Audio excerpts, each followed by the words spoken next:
Hello my Deltaruners and welcome to my brain rot.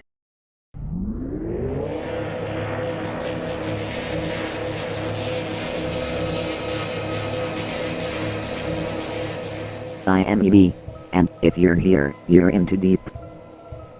The abyss calls for you. Do you hear it ringing? The ringtone, such an old song. Who's on the line? Everything is on the line. So answer the call, and listen to my words. They will set you free. The release of chapters 3 and 4 are impending. Before they release in 2 days, let me speak my truth. Here are my most rational thoughts, predictions, and theories. They are unquestionably correct in every way. I have divided them to 7 concise and easy to understand sections. I do not regularly follow Deltarune theories or discourse. Any similarity to other theories or predictions is most likely coincidental. So come my Deltaruners, and let's start Deltaruning all over the place.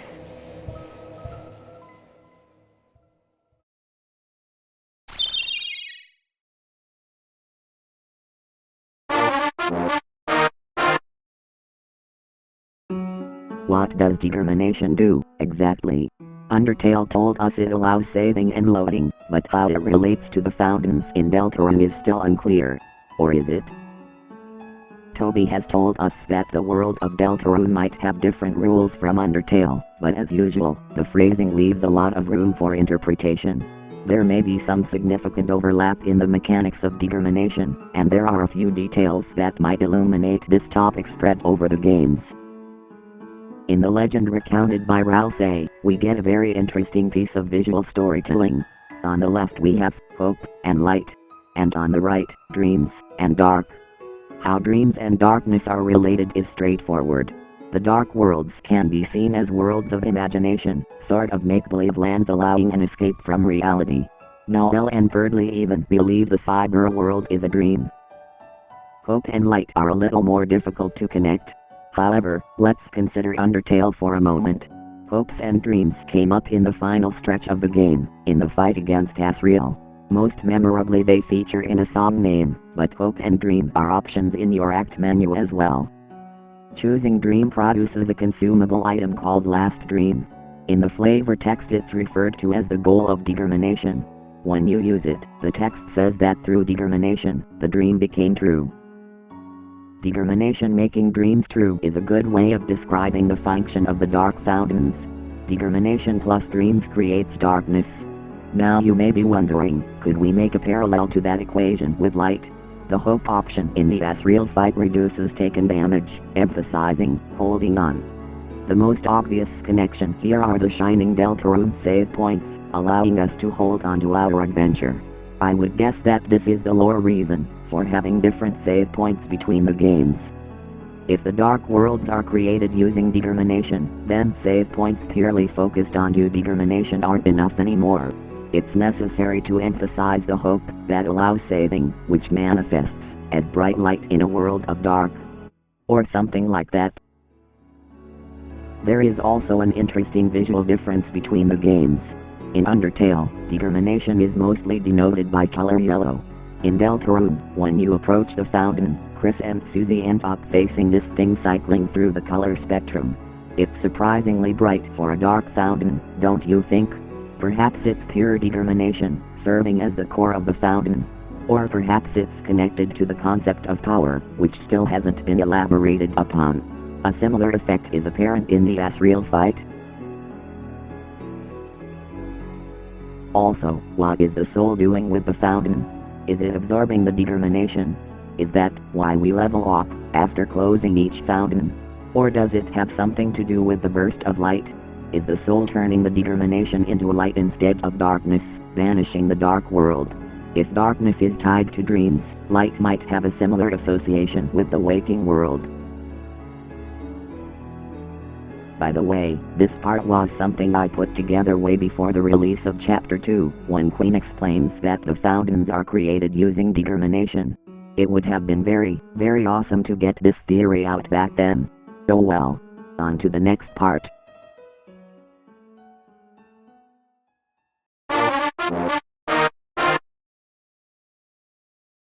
What do you know of magic glass?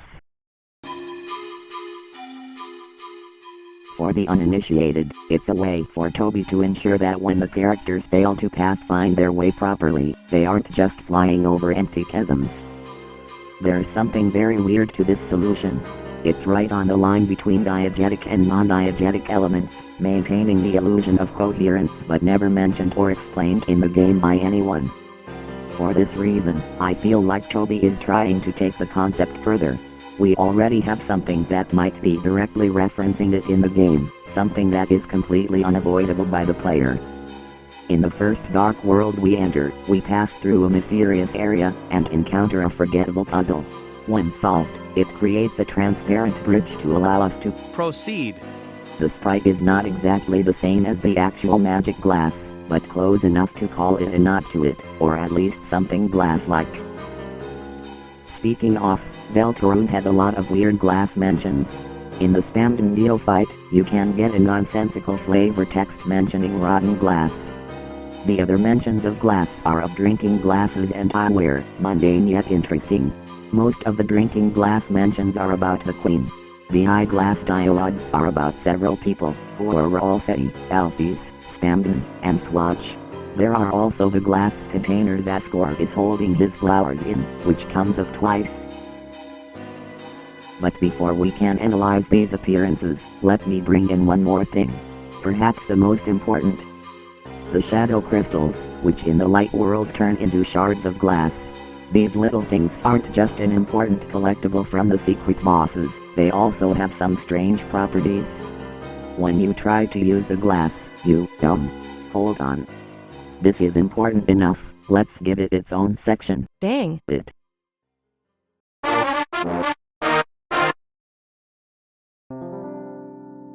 The shadow crystals hold an unknown significance.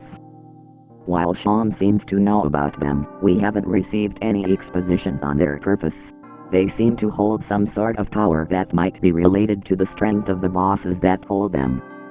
Sean says that Spamden's crystal was in the Neo body, and then relates this information to a Lightner having held it in importance. When Chris tries to look through a crystal, it seems to ignore the illusion brought by the darkness. The card kingdom is just toys, and the cyber world is just the computer lab. In the light world the crystal becomes a shard of glass, and what Chris sees changes.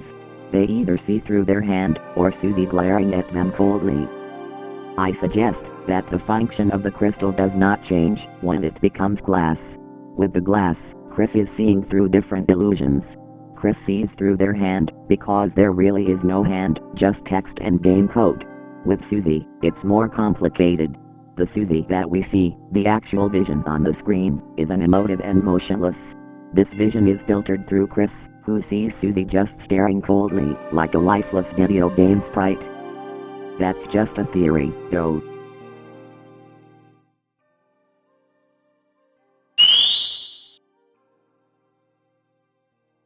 Okay, now, let's get back to glass.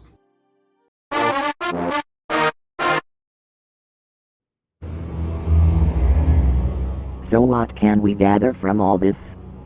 I would say that there are two topics that the mentions of glass are centered around, division and perception. I mean, beyond what glass usually does. The magic glass is a method of maintaining an illusion, even when the game otherwise fails to do so. Through this, it also draws a line between us and the game world. The fourth wall is maintained, as the characters have something to stand on. Yet the characters are unable to acknowledge that anything is off. The eyeglass wearers are a completely different matter. Ralphie has been always singled out from the other characters in the main party, especially by the bosses. Now, you may notice that Birdley wears glasses too, but it's never been brought up. Ralphie's glasses have been brought up twice by Susie. What comes to how Ralphie perceives the world has come up a little, in relation to the legend. He seems very driven to fulfill his role in it, and has some difficulties in adapting that view to his relationship to Chris and Susie. It's interesting that Susie's the person bringing up Ralphie's glasses, when she's the one always defying her fated purpose and player agency. Perhaps Susie will have something to do with readjusting Ralphie's rigid view of the legend. The other glass-wearing individuals don't have that much depth. There's nothing to say about Swatch, as they are only important in this discussion in regard to Spamden. Oh, Spamden. He does not just wear multicolored glasses because of his own warped perception, but also because he wants to be perceived as someone else. Alphys, well, she's Alphys. I think we all should know what her deal is with perceiving herself and the world, and how that feeds into her being separated from it. While the drinking glasses seem to be kind of an outlier in the discussion, one can argue that what they symbolize is also perception altering. Additionally, Queen distances herself from the other characters through drinking. Literally, in the case of her shield in the battle. Honestly, I don't know what to make of Asgore's flowers yet, so I'll just sidestep that topic entirely. All I can say is that he too has a skewed perception of his relationship with Toriel, resulting in a, well, division. Can't say how well that related to the flowers, though. Maybe the next chapters will have something on them. So, in conclusion, Deltarune's glass is both literally and symbolically an instrument that warps perception and divides things. Now, I admit, this all is wild speculation. The evidence that Toby intended this reading is flimsy at best. However, if all of this is intentional, what does it mean that the shadow crystals are shards? It's glass, but shattered. The shadow crystal in the Neo body, how did it get there? Is it the same substance? The body dreamed up by the ghost ended up there after he lost hope. Is the crystal a shattered dream? What happens when this phantom glass, this edge of shadow is broken? When the walls crumble and the two sides meet, when the illusion is no more. Oh, I already hear the sweet melody.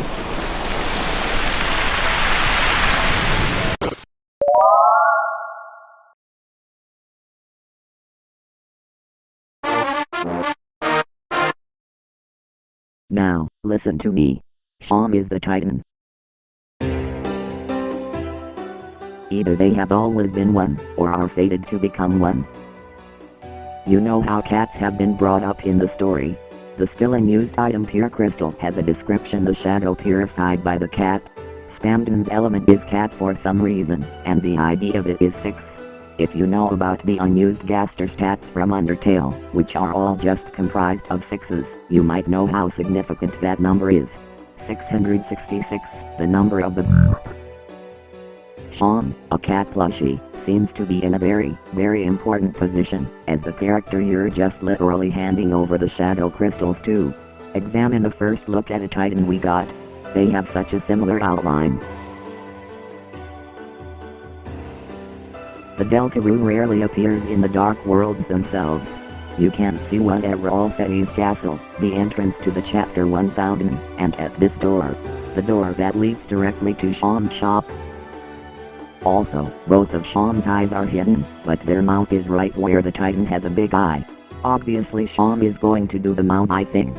You know, the thing where the mouth is also a big eye? That one. So either the Titan in this image is Sham or another cat. Sham has already admitted what Jevil told resonates in them. Perhaps they too want to be free. Additionally, there is a bunny plushie on the shelf in Sham's shop. That is Yoki from Dweller's Empty Path, a game by Temmie. But disregarding that, that is yet another connection to the other long-eared Titans, albeit a very loose one. As a side note, I could see the amount of shadow crystals you bring Sham affecting a potential boss fight with them. Interacting with an optional storyline directly powering an endgame boss would be a neat mechanic.